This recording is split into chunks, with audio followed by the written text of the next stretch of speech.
like yours, we can continue to have hope. Rodolfo, thank you so much. When we return, a look at the making of the devil's breath.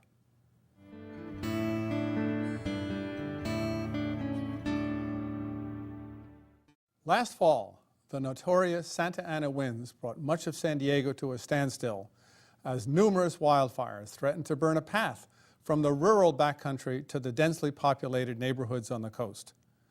11 people died in those firestorms, and though the news reports tended to focus on the American victims and the extensive property damage, producer Laura Castañeda was struck by what was not covered. She wanted to know about the migrants who were also victims, trapped by the fires as they crossed the border into the United States. Laura, welcome to HemiScope. Thank you. Tell us about the title of your program, The Devil's Breath. What does that mean? Well, in doing some of the research, Peter, that I did before I started actually interviewing people for the documentary, I learned that the Native American community here in this region referred to the Santa Ana winds as the Devil's Breath. The title is perfect. It's really provocative and sort of carries a very strong message. Now, what struck you about this incident? Why did you want to do this documentary? Well, because I have been covering the border region for most of my career as a journalist, and I was appalled by the fact that it was really ignored. And not only locally, but just, everybody that came here from CBS and NBC and ABC and all the big names, nobody, the only thing that was mentioned was a news clip that lasted about 30 seconds showing 4 bodies that were found near an area in the backcountry. So you went after the story.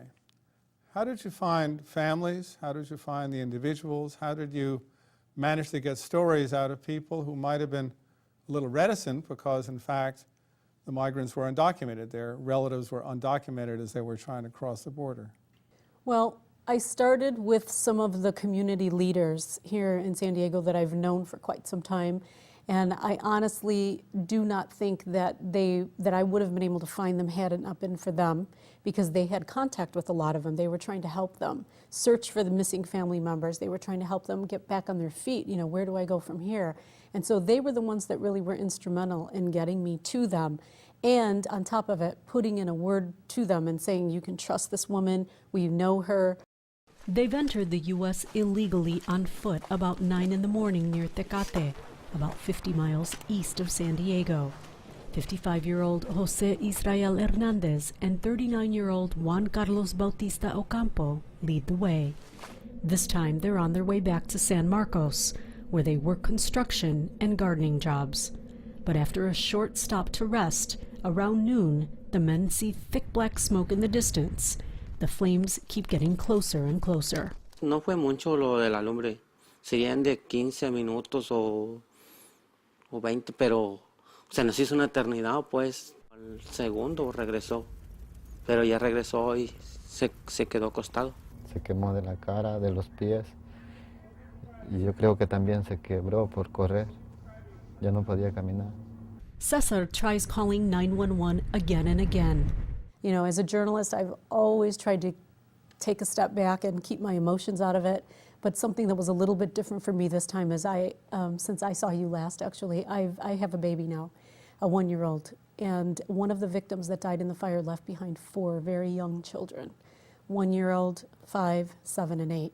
And when you see what the father has to deal with now, even in the interview, while I'm interviewing him, you can hear on the air the children screaming and, going about in the background. And that's just a constant reminder of what this man has to face. Todo su cuerpo tapada con una sábana, cubierta todo lo que es su frente, su cara. You report some of the 911 calls, actually, on the video itself. Tell me about those. What was going on, and what reaction did it provoke in you? Once I learned that they made multiple calls to 911, I immediately tried to start getting a hold of those calls. And it was like finding a needle in a haystack, because one can imagine how many calls were going into the 911 system on October 21st. 911. Excuse me, speak Spanish? Do you speak English? No. Un momento. Are you the person that's lost?